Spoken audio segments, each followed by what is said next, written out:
எல்லாருக்கும் வணக்கம். நான் உங்கள் சாவித்திரி கோவிந்தராஜன். நம்ம என்ன ரெசிபி பண்ண போகிறோம்னா ஒரு ஆரோக்கியமான சட்னி தான் செய்ய போகிறோம். இது டிஃபனுக்கும் சரி வச்சுக்கலாம், நம்ம சாதத்தில் போட்டு பசங்க சாப்பிட்டுக்கலாம். என்னென்னு பார்த்தீங்கன்னா சுண்டைக்காய் வச்சு, பச்சை சுண்டைக்காய் வச்சு நம்ம ஒரு சட்னி பண்ண போகிறோம். வாங்க அந்த ரெசிபி என்னன்னு பார்க்கலாம். பச்சை சுண்டைக்காய் நான் ஒரு கைப்பிடி அளவு எடுத்து இது உள்ளே எல்லாம் நல்லா கட் பண்ணி வச்சுருக்கிறேன். ரெண்டாக கட் பண்ணி வச்சுருக்கிறேன். அப்போ தான் கொஞ்சம் நல்லா வதங்கும். காரத்துக்கு நான் ஒரு 3 மிளகாய் எடுத்துருக்கிறேன். 4 மிளகாய் எடுத்துருக்கிறேன்.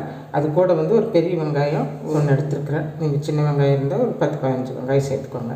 அப்புறம் கருவேப்பிலை, புளி பார்த்திங்கன்னா சின்ன நெல்லிக்காய் சைஸு ஒரு புளி எடுத்துருக்கேன். கடல் பருப்பு 1 டேபிள் ஸ்பூன், உளுந்து பருப்பு 1 டேபிள் ஸ்பூன், அப்புறம் சீரகம் பார்த்திங்கன்னா ஒரு 1/2 ஸ்பூன் எடுத்துருக்கேன். அப்புறம் கொத்தமல்லி சும்மா அந்த ஸ்மெல்லுக்காக ஒரு 1/4 டீஸ்பூன் எடுத்துருக்கேன். அப்புறம் அது கூட அரைக்கிறதுக்கு ஒரே ஒரு சில தேங்காய் எடுத்துருக்கிறேன். இவ்வளோதாங்க. இதெல்லாம் வதக்கிட்டு அரைக்கணும். வாங்க பார்க்கலாம். 1 ஸ்பூன் எண்ணெய் சேர்த்துக்கலாம்.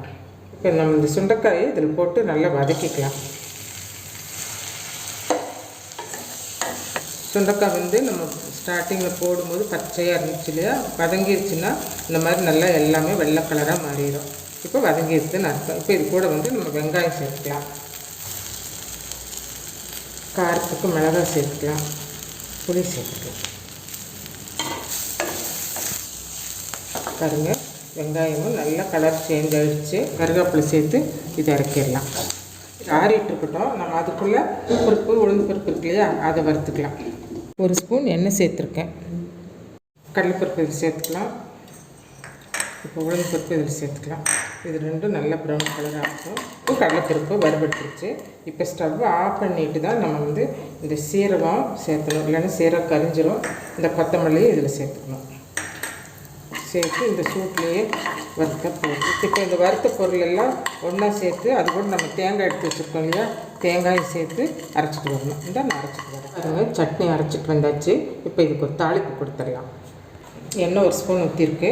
அதில் கடுகு, உளுந்து பருப்பு நல்லா பொரிஞ்சிருச்சுங்க. இப்போ அது கூட கருவேப்பிலையும் ஒரே ஒரு வரமிளகாய் போட்டு தாளித்து இதில் கொட்டிடலாம்.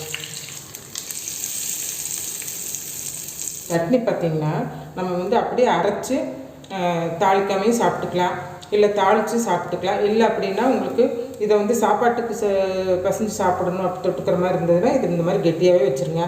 இல்லை நம்ம சட்னியை இட்லி தோசைக்கு கொஞ்சம் லூஸ் பண்ணி சாப்பிட்ணுன்னா இதில் கொஞ்சம் தண்ணி மிக்ஸ் பண்ணி சட்னி பார்த்துக்கு நம்ம கலக்கி தாளிச்சு விட்டுக்கலாம். இப்போ நமக்கு சுண்டைக்காய் சட்னி ரெடி ஆகிடுச்சு. சுண்டைக்காய் சட்னி பார்த்திங்கன்னா நான் இன்றைக்கி டிஃபனுக்கு தான் செஞ்சுருக்கேன். தோசை இட்லிக்கு தான் நான் செஞ்சுருக்கிறேன். இந்த சுண்டைக்காய் சட்னி ரொம்ப ஆரோக்கியமானது.